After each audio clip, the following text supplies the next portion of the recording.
Hey, welcome back to Rusty Bow. Today's plan is to take this 17 layer billet that I started flattening out last week and flatten it out as much as possible today and draw it out as much as possible with the intention of next week maybe wrapping it around this 223 layer billet. So let's get to work.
It's been up around 90 for most of this week, and I don't know what it is right now, but I'm sure it's cooler than it was in the forge because it feels pretty breezy and cool to me now comparatively.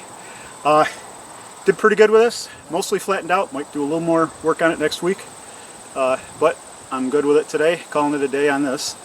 A little dehydrated, and I have not had breakfast, which is not a good mix before you do blacksmithing. So either way, hope you had a good one, and I will see you on the other side of the week. Stay well, be good.